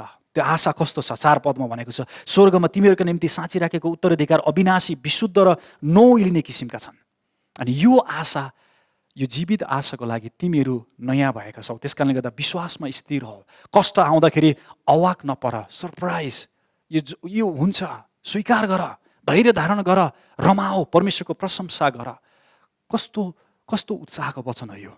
के कुराले पत्रुसलाई यो वचन बोल्न मोटिभेट गरायो है? यो वचन बोल्न मोटिभेट गरायो। त्यति बेलाको यो पत्र पढ्नेहरूलाई मात्रै होइन प्रियहरू, अहिले हामी सन्तापको नयाँ युगमा भएकाहरूको लागि पनि यही सन्देश हो। अघि मैले भने कोरोना भाइरसले हामीलाई सन्तापको नयाँ युगमा धकेलिदिएको छ। The new age of anxiety हामीले पाएको यो नयाँ युगमा हामी आएका छौँ, आइपुगेका छौँ।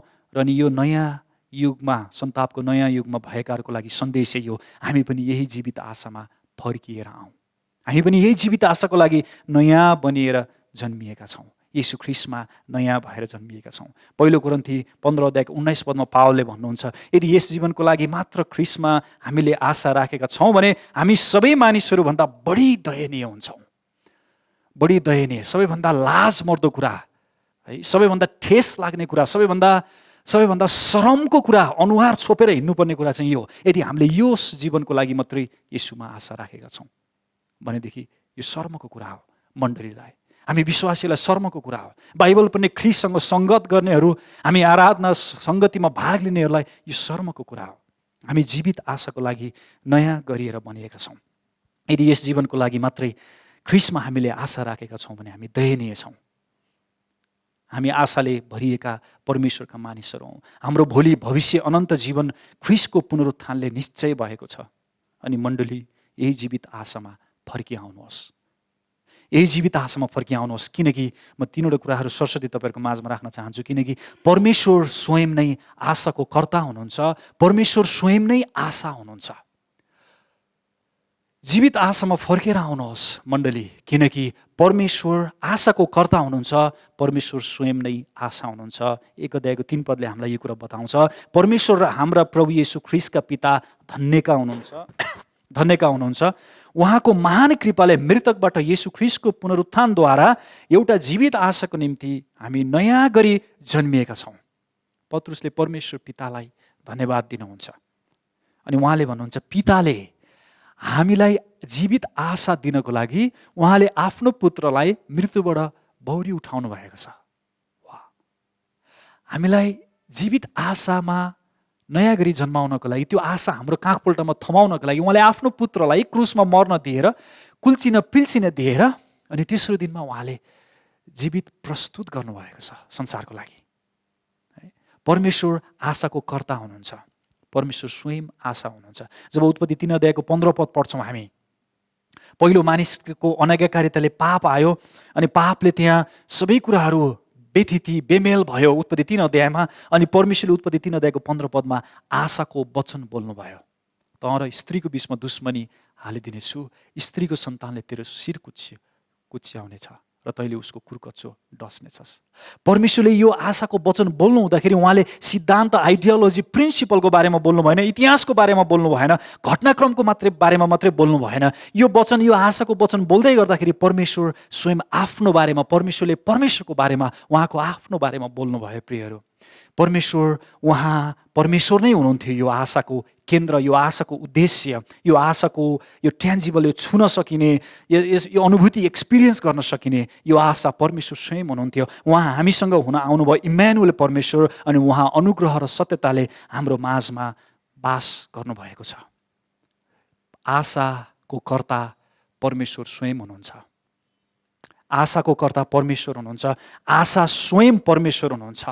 अनि परमेश्वरले आशा उमार्नुहुन्छ। रोमी 15 अध्यायको 13 पदमा यसरी पावलले आशाको बारेमा व्याख्या गर्नुभएको छ। आशाका परमेश्वरले जेनेटिभ ग्रामर अनुसार, एउटा व्याकरण अनुसार यहाँ जेनेटिभ फर्म चलाइएको छ। त्यो भनेको चाहिँ आशा चाहिँ परमेश्वरले जेनेरेट गर्ने कुरा हो। आशा चाहिँ परमेश्वरले उमार्ने कुरा हो। आशाका परमेश्वरले तिमीहरूलाई विश्वासद्वारा सम्पूर्ण आनन्द र शान्तिले भरिपूर्ण गरिदिउन्, यस हेतुले कि पवित्र आत्माको शक्तिले तिमीहरू आशामा प्रशस्त हुन सक। तिमीहरू आशामा वृद्धि हुँदै जाओ, भरिँदै जाओ, किनकि यो आशा परमेश्वरले उमार्नु भएको छ। यो आशाको मुहान चाहिँ परमेश्वर स्वयं हुनुहुन्छ। उहाँ व्यक्ति स्वयं हुनुहुन्छ। यो आशा परमेश्वर स्वयं हाम्रो आशा हुनुहुन्छ। परमेश्वर जसले यी वचन बोल्नुभयो, म तिमीहरूको परमेश्वर र तिमीहरू मेरा छोराछोरीहरू हुनेछौ।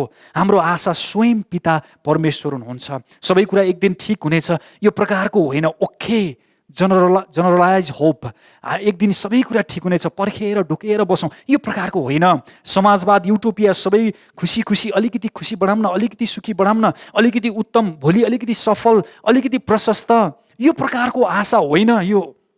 यो परमेश्वर जो सृष्टिकर्ता हुनुहुन्छ, परमेश्वर जसले यो ब्रह्माण्डलाई अधीन गर्नुहुन्छ, शासन गर्नुहुन्छ, मानिसको मुटुलाई अधीन गर्न सक्नुहुन्छ, मानिसको मुटुलाई थाम्न सक्नुहुन्छ, सारा संसार रचना गर्नुहुने, नियमलाई स्थापित गर्नुहुने, मानिसको जटिल मुटु आफ्नै हातले रचना गर्नुहुने र थाम्नुहुने परमेश्वर नै आशाको कर्ता हुनुहुन्छ। उहाँ नै हाम्रो आशा हुनुहुन्छ, उहाँ स्वयं आशा हुनुहुन्छ। यो हाम्रो जीवित आशा, किनकि परमेश्वर स्वयं यो आशा हुनुहुन्छ। त्यस कारणले गर्दा यो आशामा फर्किआउनुहोस्। कम टु द होप, फर्केर आउनुहोस् यो आशामा, किनकि परमेश्वर स्वयं हाम्रो आशा हुनुहुन्छ। अनि यो जीवित आशामा हामी फर्केर आउँ, किनकि यो जीवित आशा उहाँको वचन, परमेश्वरको वचन प्रतिज्ञाहरूमा पक्का स्थापित भएको छ। परमेश्वरको वचनमा पक्का गरी स्थापित भएको छ। 4 पदले भन्छ, पहिलो पत्रुस 1 अध्यायको 4 पदमा यसरी लेखेको छ, स्वर्गमा तिमीहरूका निम्ति साँची राखेको उत्तराधिकार अविनाशी, विशुद्ध र नउलिने किसिमका छन्। 5 पदमा, आखिर समयमा प्रकट हुन आँटेका मुक्तिको निम्ति तिमीहरू विश्वासद्वारा परमेश्वरको शक्तिबाट सुरक्षित राखिएका छौ। 7 पदमा, आगोबाट खारिने तर नष्ट भएर जाने सुनभन्दा पनि तिमीहरूको विश्वास मूल्यवान छ। तिमीहरूको यो विश्वास साँचो प्रमाणित होस् र येशू ख्रीष्ट प्रकट हुनुहुँदा प्रशंसा, महिमा र आदरको योग्य बनोस्। अनि 8 पदमा, तिमीहरूले नदेखे तापनि उहाँलाई प्रेम गर्छौ, उहाँलाई तिमीहरू अहिले देख्दैनौ तापनि उहाँमाथि विश्वास गर्छौ र अवर्णनीय गौरव र आनन्दमा रमाउँछौ। तिमीहरूका विश्वासको प्रतिफल स्वरूप तिमीहरूले आफ्ना आत्माको मुक्ति पाउँछौ। तिमीहरूले मुक्ति पाउँछौ अनि यो कुरा सम्झेर तिमीहरू रमाउँछौ, अहिले आनन्द बनाउँछौ। यद्यपि तिमीहरूलाई दुःख छ, तिमीहरूले उहाँलाई देख्दैनौ तापनि उहाँमाथि विश्वास गर्छौ, भरोसा राख्छौ। अवर्णनीय गौरवमय त्यो आनन्द, त्यो ग्लोरियस, त्यो महिमित व्यक्ति परमेश्वर येशू ख्रीष्ट, अनन्त जीवन, त्यो मुक्ति जुन छ तिमीहरू अहिले देख्दैनौ तापनि तिमीहरू पृथ्वीमा रहँदा विश्वास गर्छौ। अनि यो कुरा हेर्नको लागि स्वर्गदूतहरू पनि उत्सुक छन्, लालायित छन्। यो ग्लोरियस फ्युचर, यो महिमित आशा, भविष्य, अनि परमेश्वरको वचन प्रतिज्ञाहरूमा स्थापित पक्का होमा हो, यस आमेन स्थापित भएको छ प्रियहरू। अनि त्यस कारणले यो जीवित आशामा हामी फर्केर आउँ। यहाँ यूहन्ना 15 अध्यायको 1 देखि 3 मा येशूले आफ्नो चेलाहरूलाई यसरी बोल्नुहुन्छ। यूहन्ना 15 अध्यायको 1 देखि 3 सम्म म तपाईहरुको लागि पढिदिनेछु। 15 अध्याय होइन, यूहन्ना 14 अध्यायको 1 देखि 3 सम्म। तिमीहरूको हृदय व्याकुल नहोस्, तिमीहरू परमेश्वरमाथि विश्वास गर्दछौ, ममाथि पनि विश्वास गर। मेरा पिताको घरमा बस्ने ठाउँहरू धेरै छन्, त्यसो नभए के म तिमीहरूलाई भन्ने थिएँ र कि तिमीहरूका निम्ति ठाउँ तयार पार्न म गइरहेछु। अनि गएर मैले तिमीहरूका निम्ति ठाउँ तयार पारेपछि म फेरि आउनेछु र तिमीहरूलाई म कहाँ लैजानेछु र जहाँ म छु त्यहाँ तिमीहरू हुनेछौ। जहाँ म गइरहेछु तिमीहरू त्यहाँ जाने बाटो चिन्नेछौ। You will navigate. तिमीहरूको भविष्य, तिमीहरूको गन्तव्य निश्चित छ। म हुँ, म गएर ठाउँ तयार पारेर म गएर सबै कुरा व्यवस्था प्रबन्ध गरेर म तिमीहरूलाई लिन आउनेछु। म जहाँ छु त्यहाँ तिमीहरू हुनेछौ, नेभिगेट गर्नेछौ। अनि यसको लागि तिमीले नक्सा पाउनेछौ, हिडन म्याप पाउनेछौ कि जीवित आशा, येशू ख्रीष्टले मृत्युलाई जितेर बौरी उठ्नु भएको छ। उहाँले यो प्रतिज्ञा हो प्रियहरू। हामीले येशू ख्रीष्ट कहाँ जाँदै हुनुहुन्छ, उहाँ कहाँ कुन ठाउँमा तयार पारेर बस्नु भएको छ हामीलाई थाहा छैन, तर येशू ख्रीष्टले बोल्नु भएको वचन, येशू ख्रीष्टले बोल्नु भएको वचन, यो प्रतिज्ञा हामीले पाएका छौँ। अनि हाम्रो आशा, यो जीवित आशा यो प्रतिज्ञामा पक्का स्थापित गरिएको छ। रोमी 15 अध्यायको 4 पदले भन्छ, यो आशा के कुरामा थामिएको छ, के कुरामा पक्का साबित गरिएको छ। 15 अध्यायको 4 पदले भन्छ, अघि लेखिएका कुराहरू हाम्रो शिक्षाको निम्ति लेखिएका थिए, यस उद्देश्यले कि पवित्र शास्त्रबाट आउने स्थिरता र उत्साहद्वारा हामी आशा प्राप्त गर्न सकौँ। पवित्र शास्त्रबाट आउने उत्साहबाट हामी आशा प्राप्त गर्न सकौँ। यो आशा, जीवित आशा, परमेश्वरको वचनमा पक्का स्थापित गरिएको छ। प्रकाश 21 अध्यायमा परमेश्वरले भन्नुभएको छ वचनमा, प्रकाश 21 अध्यायको एउटा दुईटा पदहरू म तपाईँहरूको बिचमा पढ्न चाहन्छु।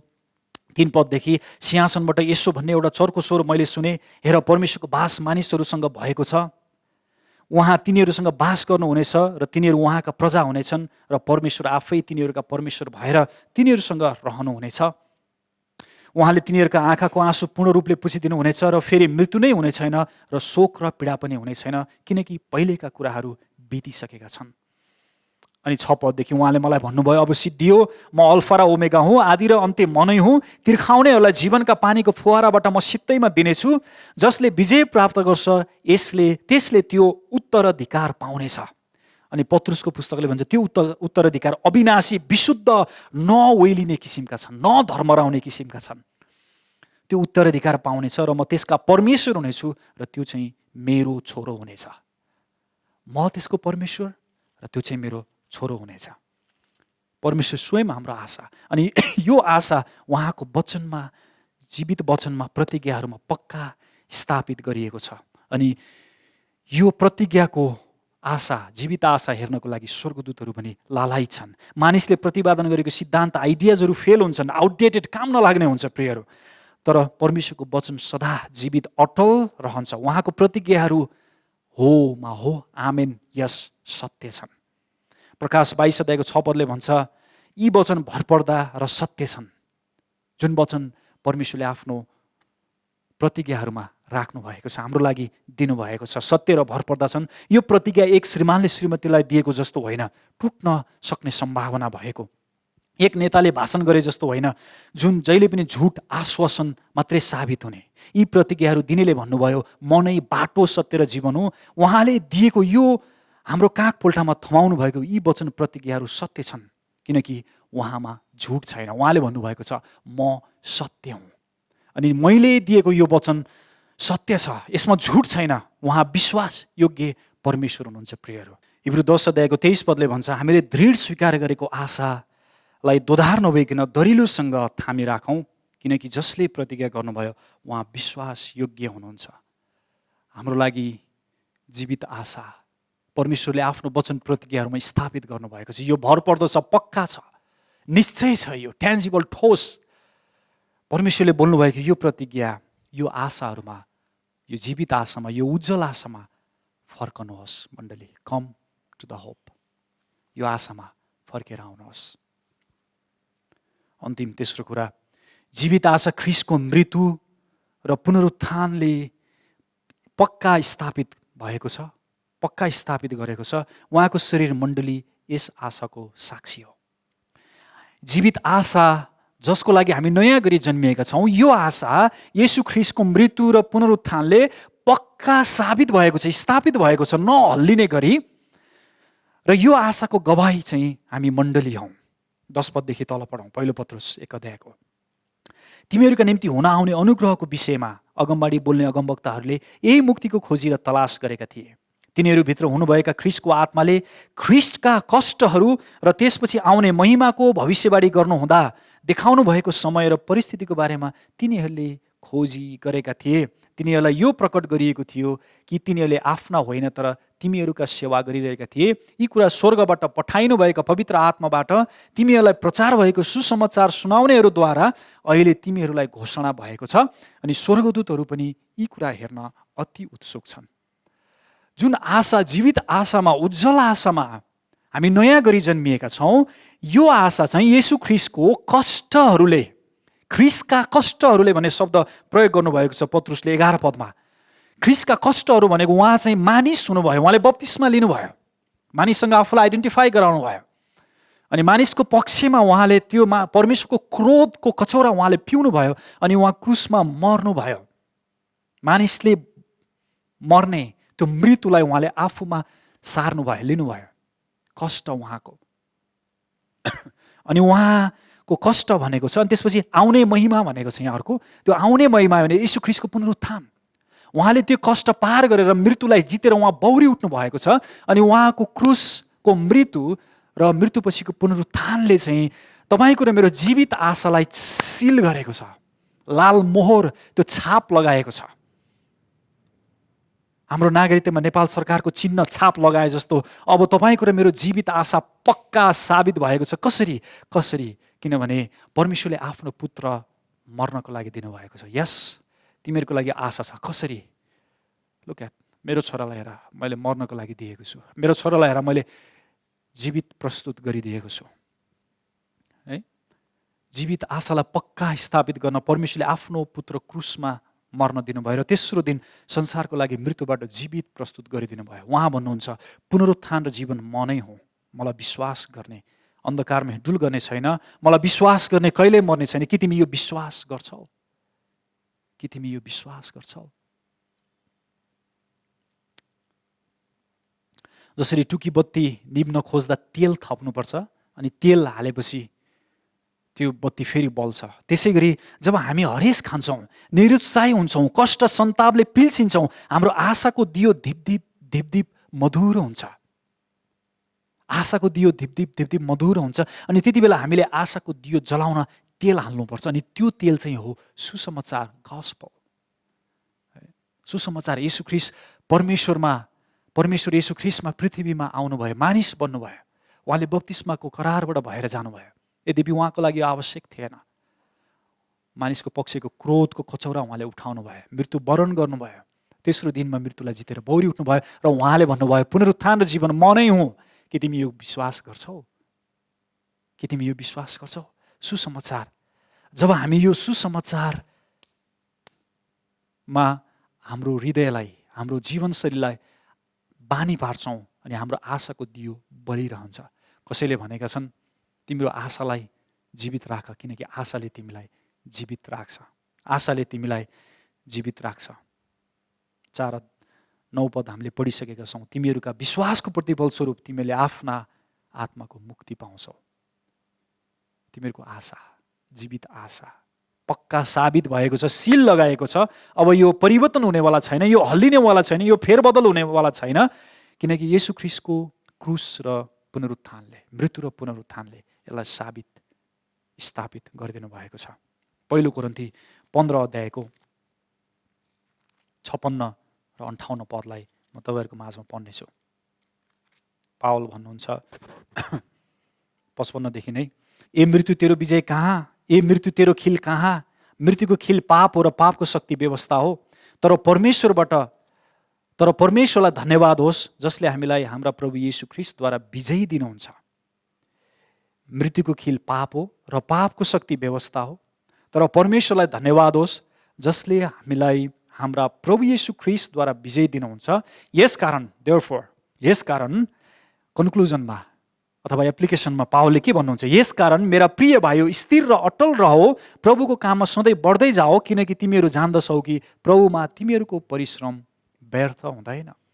प्रभुमा तिमीहरूको परिश्रम व्यर्थ हुँदैन। ए मृत्यु तेरो खिल कहाँ? मृत्युलाई, त्यसको खिललाई येशू ख्रीष्टले निकालिदिनु भएको, आफ्नो शरीरमा उहाँले सार्नु भएको छ। सारा संसार उथुलपुथल छ, निराश, रोग, निरुत्साह, सन्ताप, अनि हामी थोरै मानिसहरू ससानो कोठामा, अहिले तपाईँहरू ससानो ठाउँहरूमा भेला भएर एक आपसमा आबद्ध भएर गीत गाउँदै हुनुहुन्छ, परमेश्वरको प्रशंसा गर्दै हुनुहुन्छ, बाइबल अध्ययन गर्दै हुनुहुन्छ, वचन सुन्दै हुनुहुन्छ, निको हुनको लागि प्रार्थना गर्दै हुनुहुन्छ, परामर्श दिँदै हुनुहुन्छ, बाटोमा हुनेहरूलाई, निरीह मानिसहरूलाई सेवा गर्दै हुनुहुन्छ, सुसमाचार सुन्दै अरूलाई सुनाउँदै हुनुहुन्छ। प्रिय हो, आशाले यसरी काम गर्छ। सिङ्गो संसार अहिले कोरोना भाइरस यो सबै उथलपुथल भएको छ। यो सन्तापको वेदनामा, नयाँ युगमा सबै कुराहरू छटपटिरहेको छ। तर तपाईँ र म चाहिँ सानो सानो कोठामा थोरै थोरै मानिसहरू भेला भएर एक आपसमा आबद्ध भएर प्रार्थना गरिरहेका छौँ, निको हुन, चङ्गाइ हुन, आशा पाउन, शान्ति पाउन, विश्वास वृद्धि गराउन एकअर्कालाई परामर्श दिइराखेका छौँ। आशाले यसरी काम गर्छ। अफगानिस्तानको अहिले लडाकु हामीलाई थाहा छ। धेरै मानिसहरू त्यहाँ हताहत भइसकेका छन्। त्यहाँका समाचारहरूमा आएका छन्, त्यहाँका मानिसहरूले अब भविष्यको आशा राखेका छैनन्। अब समाज कतातिर जाने, हाम्रो भविष्य कस्तो हुने, के हुने, कुनै कुराको निश्चयता छैन। सबै अन्योलता, अन्धकार छ। अनि क्रिस्चियनिटी टुडे म्यागजिनमा लेखिएको थियो, त्यहाँ रहेका भूमिगत क्रिस्चियनहरू चाहिँ घुँडा टेकेर प्रार्थना गरिरहेका छन्। आँसुको धारा बगाएर उनीहरूले ख्रीष्टको पुनरुत्थानको शक्तिमा उनीहरूको समाज, उनीहरूको राष्ट्र, उनीहरूको देश असल हुने आशामा, उनीहरूको भोलि, उनीहरूको भविष्य असल हुने, येशू ख्रीष्टको पुनरुत्थानले असल हुने आशामा निरन्तर प्रार्थनामा लागिरहेका छन्। आशाले यसरी काम गर्छ। प्रियहरू, ख्रीष्टको पुनरुत्थानको शक्ति मण्डलीमा यसरी अभ्यास गरिन्छ। यो आशा हामी यसरी अभ्यास गर्छौँ। त यो आशालाई थामिराखौँ, किनकि ख्रीष्टलाई चिन्नेहरू आशाले भरिएका परमेश्वरका मानिसहरू हुन्। हामीहरू जीवित आशाको निम्ति ख्रीष्टमा नयाँ गरी जन्मिएका रहौँ, ताकि अरूहरूलाई, आशाहीन भएकाहरूलाई यस आशामा निम्तो दिन सकौँ, आह्वान गर्न सकौँ। अन्तमा यो उज्जवल आशा हाम्रो अनुहारमा यसको हावभाव बनोस्। जुन जीवित आशा आज हामीले वचनमा सुनेको छ, यो आशा तपाईँको र मेरो अनुहार, हाम्रो जीवनको हावभाव बनोस्, ताकि हाम्रो वरपर हामीलाई हेर्नेहरूले यो आशा प्रष्ट देख्न सकुन्। यो उज्जवल, यो जीवित आशा हाम्रो कुराकानी आदतहरूमा प्रष्ट देखिन सकोस्, ताकि हामीलाई सुन्नेहरूले यो आशा पाउन सकुन्, यो आशामा आबद्ध हुन उत्साहित हुन सकुन्। यो उज्जवल आशा अनि यो जीवित आशा हाम्रो जीवनशैली बनोस्, ताकि जुनसुकै परिस्थितिहरूसँग, जुनसुकै सन्तापहरूसँग, कष्टहरूसँग लड्नको लागि, सामना गर्नको लागि हामी तयार हुन सकौँ। यो जीवित आशा तपाईँको र मेरो जीवनको हिडन म्याप, यो सन्तापको युगलाई छिर्नको लागि परमेश्वरले थमाउनु भएको नक्सा। अनि यो जीवित आशामा फर्किआउनुहोस् र आफ्नो घर बसाउनुहोस्। परमेश्वर हामीसँग हुन्।